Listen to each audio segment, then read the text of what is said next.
Hey there, this is John Longenecker, and this is a audio track that was recorded in March 2007, but it's still informative. Hi there, this is John Longenecker, and the USC Free Culture Group on March 27, 2007 organized an intellectual property and copyright panel and discussion, and one of the panelists was Michael Renoff, an associate dean of the USC School of Cinema Arts, and he's a professor of critical studies, and he made some comments about the USC copyright policy for student films. A student commented that it was offensive in his view for the USC Cinema School to grab the copyright to a student film. Here's the response from Michael Renoff. It's not about exploitation. As far as I know, the school has never made a dime off of a student film. Back in 1970, The Resurrection of Bronco Billy won an Academy Award, and the film was blown up to 35 millimeter and released by Universal. They made 60 prints, and it was released throughout the United States and Canada to movie theaters. Universal charged each theater a certain amount of money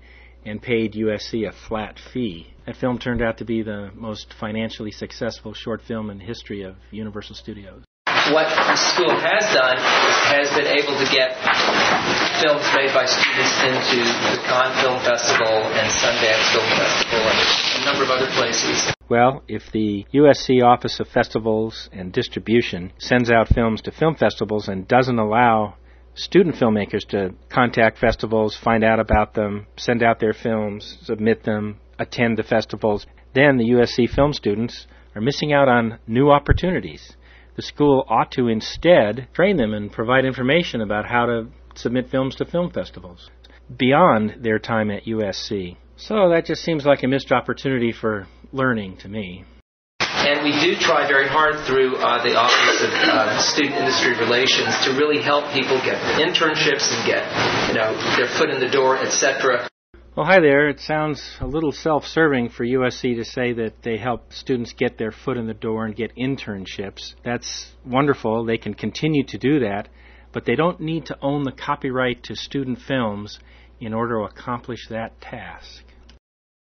We found actually that occasionally when student films generate some interest, that the fact of the school's position as at least a partial owner of the work has actually helped, as in the case of Miramax at Sundance this past year, when there was some interest in a short film, and Harvey Weinstein really wasn't very interested in talking to anybody but people from the school because he knew that they spoke the same language. Well, I must say that I'm thrilled that there's people at USC who have learned enough in the film industry to be able to talk to Harvey Weinstein. My view is, wouldn't it be wonderful if the student who owned the copyright to his own film could be in on that discussion? That's part of learning. It's not academic, it's Hollywood. Be in on the discussion of someone wanting to distribute your film like Harvey Weinstein. What a missed opportunity. And the opportunity is generated by the student filmmakers who made the movie. And so now the people at USC in the office of whatever it is that talks to Harvey Weinstein, they get to talk to Harvey Weinstein based on the work of a student. Well, the student should be involved in all of that. Doesn't mean SC has to be out of it. Doesn't mean they can't help. The student should certainly hang in there and be involved in every step. They get to meet Harvey Weinstein. If USC does it, the poor kid will never meet Harvey Weinstein. One thing leads to another. Contacts are important. To keep a student out of the mix in dealing with a company, a studio, a production company, a distributor who wants to distribute their own film, what a missed opportunity. You've got to look at the big picture here, guys. USC could be involved in all of this with the student, and they don't have to own the copyright to do that. Harvey Weinstein could find out that it's a film that was made at USC and could contact USC. Doesn't mean that the USC guys are out, but why cut the student out, the filmmaker, the guy who made the movie? Amazing. I mean, I guess I hear what you're saying and the kind of impatience that you feel with the school owning the copyright. Well, hi there again. How is it that USC owns the copyright to a student film? Well, the simple answer is that naive and inexperienced students who have not been instructed in U.S. copyright law are presented with a document that when they sign, transfers the ownership of the copyright to USC. That's how it happens. A typical reason why USC claims to own the copyright to a student film is that a student filmmaker may make extensive use of the university's facilities, funds, resources, and supplies. As I understand it, that is a phrase invented by the University of Southern California. I cannot find it in U.S. copyright law, and U.S. copyright law ought to govern this entire exercise.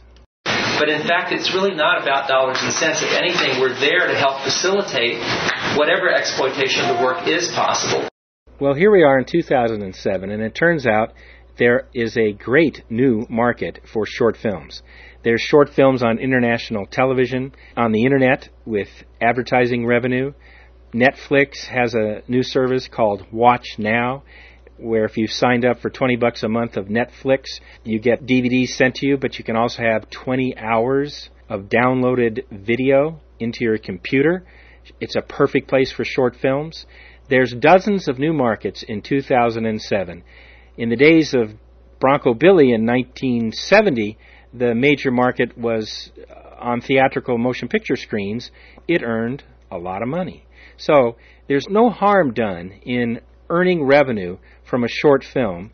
The student would be the one, the student filmmaker would be the one to be most interested in that, and with an agreement, a non-exclusive license agreement with USC, USC would share the revenue. But the student would be eager to get it out there and exploit and promote and market and distribute the movie. So there's another lost opportunity by having USC own the copyright to a student film.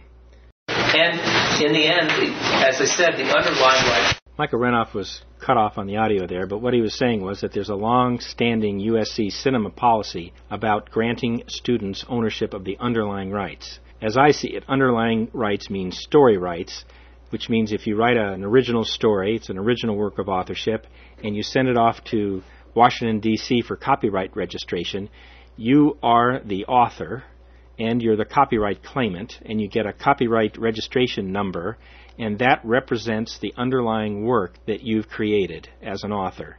You can be a joint work, but my recommendation is to do things as a sole work, so you're the sole author. And along with owning the copyright to that story comes a bundle of exclusive rights, one of which is to make derivative works. A motion picture is only a version of a story. But under copyright law, you need to send off that original work of authorship, that original story, to Washington and register it for copyright first, independently of the motion picture. If you wait to send off the completed motion picture for copyright registration to the Copyright Office in Washington, D.C., as the first copyright registration, everything within that motion picture is absorbed by the movie. So even the original story and the screenplay and all the screenplay versions are absorbed into the copyright for the completed motion picture. They can't be separated. You need to send in the original story on its own first for copyright registration. So if USC has a long-standing policy of granting students ownership of underlying rights, they ought to instruct the students all about U.S. copyright law, all about copyright registration at the U.S. Copyright Office, and the requirement to send in your copyright registration for your original story. That's how you take step one to protect your copyright to your original works of authorship.